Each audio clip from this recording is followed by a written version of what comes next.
looking to buy a home in Edmonton, I'm going to talk about the different types of homes you're going to find in Edmonton and how to make that plan to buy the ideal dream home for you and your family. So in this video, I'm going to talk to you all about the types of homes in Edmonton and where you can find them in Edmonton. Now, Edmonton is laid out in which we started in the middle, the center, in the 1900s and built outwards. And as the city continues to grow, it continues to build outwards, and sometimes they're even annexing land from the surrounding areas to become Edmonton.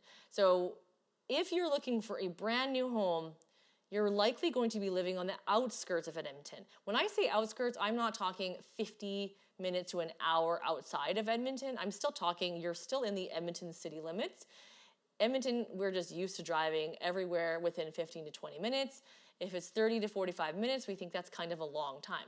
If you're driving from the West End into Sherwood Park, which is a suburb, that is 45-minute drive on good traffic days. If I'm going from West End to St. Albert, that is a 15-minute to 20-minute drive, depending on where in St. Albert I'm going.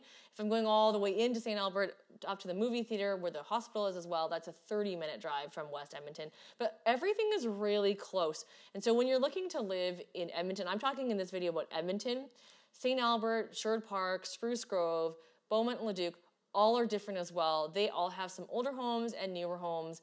They're also older. They've all been around for a long time. But in this video, we're focusing on Edmonton proper. So Edmonton, if you're looking for a new home, doesn't mean you can't buy in central Edmonton. Absolutely, you can buy a new home, but they call those the infill homes, where they take an old home out and put in a new home. So obviously the cost is going to be more money. The land sometimes is not actually larger, because what they do is they split the large lot that the old house was on into two, and then they're able to fit two homes on one lot, because the lots were so much larger when we started in the middle. As you grow out, not only are they newer homes, the lots are also smaller, to the point where in the new suburbs, you've got what we call zero lot lines, and so the lots are even smaller. You only have 4 feet on each side of the house, and one side you don't even technically own because your house is on the property line. So the houses and the space gets smaller. The estate lots get a lot smaller too. So if you're looking for estate type homes, the newer neighborhoods have less and less of those options, including bungalows. And because, why? Bungalows and estate homes need wide, larger lots, and the new neighborhoods are making them smaller and smaller. So you're seeing a lot of the townhouses, or what's known as row townhouses, in these new neighborhoods, but there's no condo fees in a lot of these. A lot of them are freehold. They don't have the condo fees. Some of them still do, so you've got to make sure you're careful with, depending on which area. And you're also seeing different kinds of townhouses. You're also seeing the ones with the garages above grade, so there's no basement, and then you've got the living room and the upstairs. Some of those are condo fee free, and some of those do have condo fees. So there's not a general rule. You just got to be really careful when you're looking at homes in Edmonton. Now, the other thing to consider in these areas is there were schools always slotted in the neighborhoods that the cities, when they were building neighborhoods, a school was always slotted in there. Now, they're not always slotted and they're not always built. So you want to make sure as you get further and further out what that situation is. Something interesting as a side note is the older areas with the older schools, they tend to not get renovated because the younger families are moving to the outskirts because of affordability, of more house for their money. They're living on the suburbs. So outside of the Anthony Henday is where the newest properties are. And outside of Anthony Henday are neighborhoods like Secord, Rosenthal. The Hamptons is an older one, but they're also outside of the Henday. When I say older, I'm talking 20 years old. I'm not talking 50 to 100 years old. In the the end of the city, before you hit the Anthony Henday, you've got homes still built in the 90s and 70s, and then you get, it's the 50s and the early 1900s. So depending on the type of house you're buying, there's certain things that you need to look for. And the older homes where they're 100 years old, first you need to see if the house insurance and your mortgage is okay with how old the property is. Some people really want that character home, but I say this because a lot of times those homes are actually really pricey if they've been maintained well. If not, it's one of those potential homes where it's actually potentially a lot of work and a lot of money. And I'm talking structural. I'm not just talking cosmetics. If it was just cosmetics, that's the least of your worries. but I'm talking structural because it has been sitting for a very long time.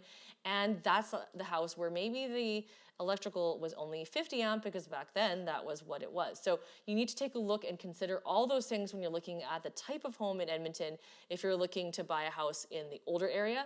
If you're looking to buy a house in the 50s, 50s and 60s, beware of the asbestos. That was what they used quite a bit back then. Now you might be buying a home fully renovated and they would have already rectified that and dealt with the remediation.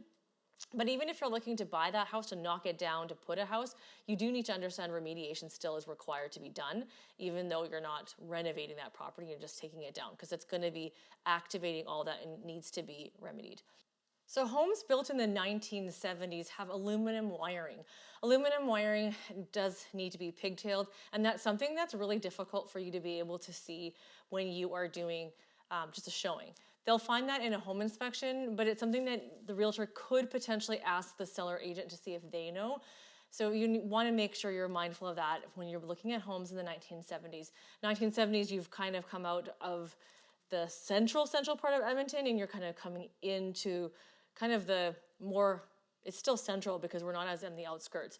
Now in the 1980s, there's not any known issues per se, not as blaringly as what I've just mentioned, but in the 1990s, there's polybutylene is the water piping, like where the water distribution is done through, and it's this dark gray piping.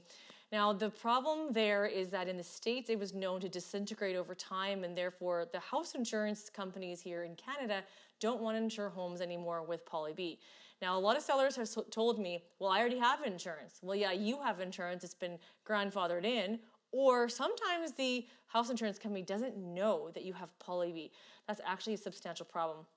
For new buyers buying a home with poly-B, it does have to get changed within 30 days of occupancy, depending on if you can find somebody to insure you. And the cost is roughly anywhere from $10,000, $15,000 or higher, depending on how much poly-B. It could be as high as $20,000 to $30,000. And don't forget, that needs to be remedied in terms of ceilings if it's taken out or walls. So it's very costly. Sellers typically have more equity to do it, but it's not usually done. So be careful of that. Sometimes you'll see that in the 1990s homes. Once you get into the year 2000 and newer, you're not really looking at potential problematic issues, but there will be different features such as an HRV, heat recovery ventilation system, put into homes in about 2010 and newer. Some of the homes now that are brand new don't even necessarily have them. They're no longer code, but they're really important to have because they're like the lungs in your house. These homes built in 2010 and newer are very airtight. And with our cold weather, we don't typically open the windows and let the house breathe. So this helps with that. It also helps bring in fresh air and take out the old air. And also something to note, humidifiers in homes, whether it be in the 1950s homes or in the newer homes, they tend to not work over time. And just so you know, humidifiers on your furnace have nothing to do with replacing your humidifiers if you need it in your room. These are different types of purposes. The humidifiers attached to your furnaces are usually to help homes that have hardwood floors, and it's actually really bad if you have a really, really high humidity. I know some people with lots of plants, the humidity is even higher, and you've got to be careful with that house because you don't want your humidity to be that hot. You don't want the humidity to be so high because it's actually a problem with your home. Again, it's that lack of breathing in the air and you have all this humidity and you can potentially have mold or wearing out issues. So you just want to be careful when you're buying the different types of homes. They're all varying. And if you want to live in the newer kind of homes that I talked with the HRV, those are homes typically found on the outskirts of the Anthony Henday. So those are the neighborhoods like Rosenthal, Secord. The Hamptons is a newer area, but it doesn't necessarily have as new of those homes, and so they don't necessarily have the HRV. They will have the newer furnaces in terms of high efficiency, but they're not going to have the HRV unless it was installed or added on at that time. So when you're looking to buy a house in Edmonton, you also want to consider the types of finishings in a house. And if you're looking for a certain type of look, that's also going to be dependent on the type of home and what year it was built. Whether you're looking for arts and crafts or you're looking for that modern sleek style, different areas are going to have those different homes, different builders will have built them in different areas. So keep that in mind if that's really important to you, to make sure you let your realtor know that these are like the key things that you want, especially the size of lot. Size of lot is going to be very important, and we'll be able to show you where in Edmonton you can get those sizes of lots. If you're looking for a very large pie lot, that is going to be something very specific for certain areas to find. And if you're looking for cul-de-sac living, all those types of things will be important for realtors to know in terms of helping you find that location that's important to you. When it comes to also buying a house in Edmonton, you want to understand that closer in the city, the central city of Edmonton, because it's an older area, a lot of the streets are actually maintained by the city, but you have to maintain that the piece of land right past that sidewalk. So you have your house, your front yard, your sidewalk, and then that little boulevard or that little green patch, that's your responsibility.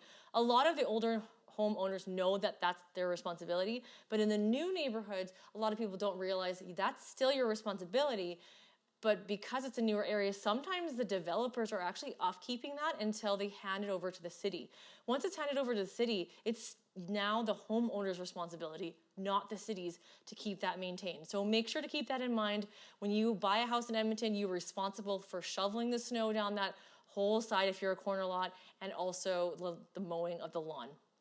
Something also you'll want to consider when you're buying a house in Edmonton, if you have an electric car, check to make sure that the house has the ability to charge your car, or if you need to put in extra load misers in, because the average ampage in a home is 100 amps. Some of the homes have even less ampage. In the older neighborhoods, they'll have 50 that need to be converted to 100, and not a lot of homes have 200 amp service. I know I've heard from people in BC that they have 200 amps as an average, but we don't here in Edmonton, so keep that in mind when you're buying a house here in Edmonton. When you're looking to buy a house in Edmonton, another thing you're going to want to consider is just the weather.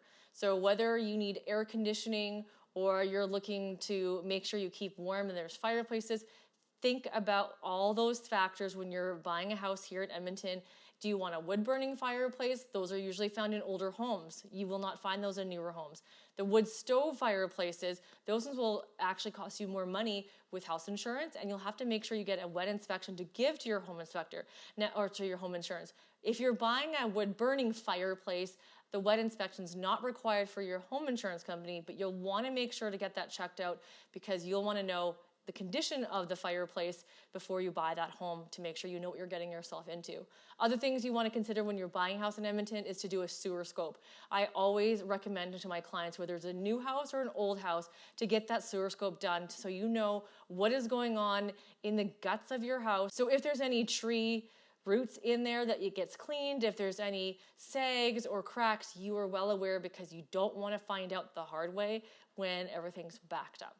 So these are some of the things that you need to consider when you're buying a house in Edmonton. What are the things that you're thinking about when you're moving in Edmonton and you're trying to think, what about this? You forgot that. Mention that in the comments below, and we'll talk to you next time.